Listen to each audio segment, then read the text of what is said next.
আসসালামু আলাইকুম। আশা করি সবাই ভালো আছেন। যে যেখান থেকে আছেন সবাইকে শুভ সন্ধ্যা একবারে। সন্ধ্যায় আর কিছুক্ষণ মধ্যেই মাগরিব আযান দিয়ে ফেলবে। এটা হচ্ছে সৌদি আরবের টাইম। সূর্য একদম ডুবে গেছে। আজ থেকে আরও মক্কা ২০ মিনিট পরে আযান দেবে সৌদি আরব। এই হচ্ছে আশেপাশে যত আছে সবাই টিকিট খেলাচ্ছে। এক্সাম্পল একটা দেখালাম। সো এটা কথা হচ্ছে যে প্রিয় মানুষ আপনাকেও আপনি আপনিও প্রিয় মানুষ। সবাই দুজনকে অনেক ভালোবাসে। কিন্তু প্রিয় মানুষ যখন চলে যায় তখন হাজার দোষ থাকে, হাজার অভিমান থাকে। আমার জন্য আমাকে এটা এভাবে ঠকাচ্ছে, আমাকে কষ্ট দিয়েছে, আমাকে অনেক কিছু করেছে, আমি কষ্ট দিয়েছে। একটা মানুষ যখন সর্বোচ্চ পরিমাণে জীবন থেকে ভালোবাসে, তার পেছনে প্রিয় মানুষের পেছনে ব্যাকগ্রাউন্ডের সব দিক দিয়েই সম্মান করে ভালোবাসে, সর্বোচ্চ পরিমাণ চেষ্টা করে। আর প্রিয় মানুষের মনে যদি স্বার্থের গন্ধ থাকে, তার কোনো কথাই নেই। আপনি সর্বোচ্চ পরিমাণ জীবন থেকে দিবেন, তবু তার মন ভরবে না। আপনি যখন সর্বোচ্চ পরিমাণ রক্ত দিল থেকে কেটে দিবেন, তবু তার মন ভরবে না। কেননা যখন তৃতীয় পক্ষের লোক ঢুকে পড়বে, তখনই একটা ভাঙার সম্পর্ক গড়ে উঠবে। এই হচ্ছে কাহিনী। সো তোমার জীবনে সর্বোচ্চ পরিমাণ প্রিয় মানুষটাই আপনাকে কষ্ট দেবে। আর প্রিয় মানুষদের জন্য কষ্ট দেয়, আর সর্বোচ্চ পরিমাণ আপনি জীবনে হেরে যাবেন।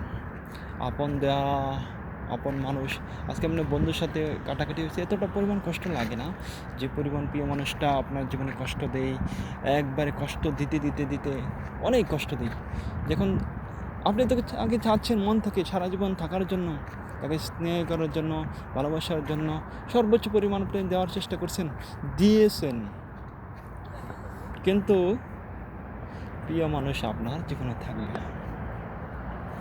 যখন আপনি কমতে দিতেন, তাহলে আপনার থাকতো। আপনি যদি বেশি দিয়েছেন, এর জন্য থাকবে না।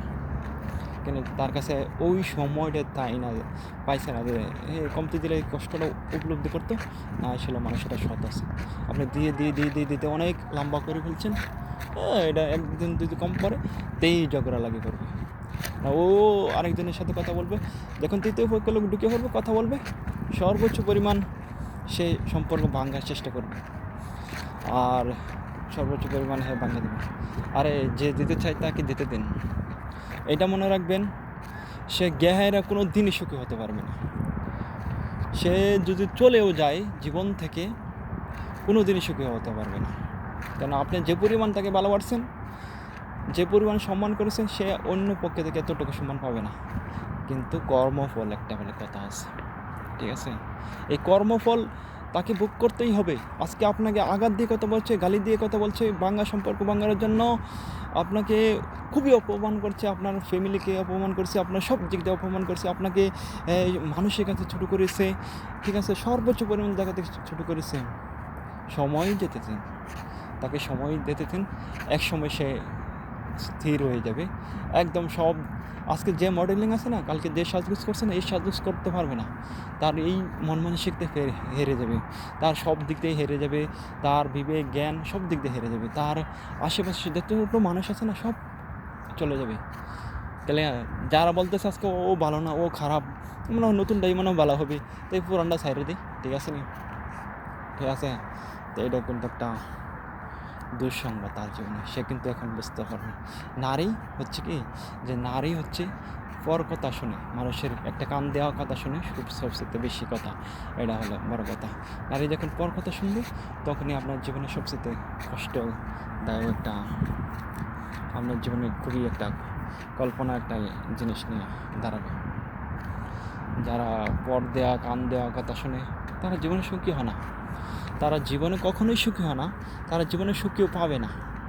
যার পর দিয়ে কথা শুনছে না, আচ্ছা শুনতেছে, কাল শুনতেছে, 2 দিন শুনবো, 3 দিন শুনবো, না আপনার সাথে না ঝগড়া লাগবে। ওই লোক তো ভালো ছিল, ওই লোক তো খারাপ ছিল, এই কথা বলছে। আরে ভাই, 2 দিন পরে আসে বলবো যে তুমি ভালো, ওরাই খারাপ। এ হচ্ছে বহুরূপী মানুষ। সর্বোচ্চ পরিমাণে এরা খুবই খারাপ ও ডেঞ্জারাস মানুষ। এদেরকে কখনো বিশ্বাস করতে না দিতে পারে। দ্বিতীয়বার বিশ্বাস করে মানে হচ্ছে আপনি ঠকে দেবেন।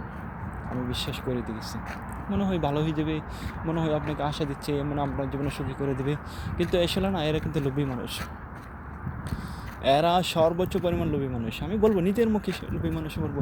এরা আজকে কথা দিয়েছে, কালকে 2 দিন পরে আরেক বাহানা শুরু করবো, আমাকে এত দিতে হবে, আমার এটা দিতে হবে, তোমার কাছে আমি কেমনে যাবো, আমার তো এগুলো লাভ নেই, তোমার কাছে চলে আসছে। এরা হলো কান পাড়া শোনে, খুবই কান পাড়া শোনে, ঠিক আছে, এরা খুবই কান পাড়া শোনে, জীবনে সর্বোচ্চ পরিমাণে এরা কান পাড়া শোনে।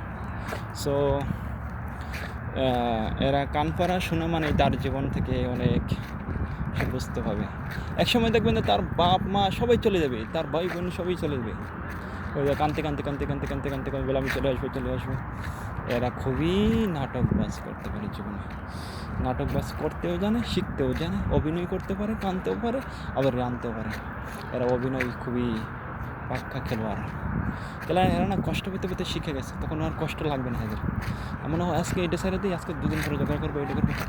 আরে ভাই, তোমার জীবনে কখনোই সুখ থাকবে না। কেননা সুখ থাকবে না, তুমি অপর মানুষকে ঠকে কষ্ট করে দিয়েছো, তা তোমার কষ্ট উপলব্ধ করতে হবে। ওই মানুষের হাই হতাশা যখন কাজ করা শুরু করবে, অ্যাকশন রিলেশন দেওয়া শুরু করবে, তখনই তোমার জীবনে কিছু না কিছু একটা কষ্ট উপলব্ধি করতে হবে, ঠিক আছে না? এখন তুমি যে কষ্ট পাওয়ার থেকে তুমি যদি বিরত হয়ে যাও, আমার কোনো সুখ হলো না, আমার কষ্ট সুখ হলো না, কেন সুখ হবে? তুমি যে কষ্ট দিয়ে আসছো তাকে, তুমি এত তাড়াতাড়ি সুখ হয়ে দেখবে? নিরুপায় মানুষকে যখন তুমি কষ্ট দিয়েছ, তুমি তাড়াতাড়ি সুখ হয়ে যাবে কেমনে? সুখ তো তোমার কিছু সময়ই পরে হবে। এর জন্য কেউকে কষ্ট দিতে হয় না। জীবনে সর্বোচ্চ পরিমাণ চেষ্টা করবেন কোনো মানুষকে কষ্ট দেওয়ার থেকে বিরত থাকবে। কিন্তু এটা মানুষ একটা হাই বলতে কথা আছে, হাই বলতে যখন মানুষ, আল্লাহ তাআলা নিজে বলছে যে এতিম মানুষের উপর আল্লাহ তাআলা আছে, নিরুপায় মানুষের আছে, এদের দোয়াগুলো তাড়াতাড়ি কবুল হয়ে যায়, এদের দোয়া সময় লাগে না, সেকেন্ডে আল্লাহর কাছে আড়াইশো কবুল করে দেয়। তুমি সুখে থাকবা আর তুমি হয়ে যাবা, ব্যস্ত হয়ে যাবা ও দেশে, এটা কথা না। হ্যাঁ, তাড়াতাড়ি সুখ হয়ে যাবা, এটা কোনো কথা না। সুখ তোমার কিনতে হবে, সুখ তোমার জানতে হবে, তোমার সুখ বুঝতে হবে। জীবনে সুখী হতে হলে তোমার সৎভাবে থাকতে হবে, সৎ চরিত্র নিয়ে থাকতে হবে, সৎভাবে ব্যবহার করতে হবে, সৎ নিয়ে চলতে হবে, জীবনে এটাই। সো জীবনে যাকে ইচ্ছে করো, তোমার জীবন কখনোই সুন্দর হবে না তুমি সৎভাবে যদি না থাকো। আর তোমার জীবনে কষ্ট উপলব্ধি করে চলো, তোমার কষ্টই থাকবে সারা জীবন। সো এটাই বড় কথা। এটা একটা প্রকৃতির খেলা জীবন। সবাইকে আল্লাহ তাআলা হেদায়েত দাও, সুবিধা থাকা তৌফিক দান করুক, আমিন। ভালো থাকো, সুস্থ থাকো, জীবন সুন্দর হোক সবারই জীবন, এই প্রত্যাশায়। আল্লাহ হাফিজ।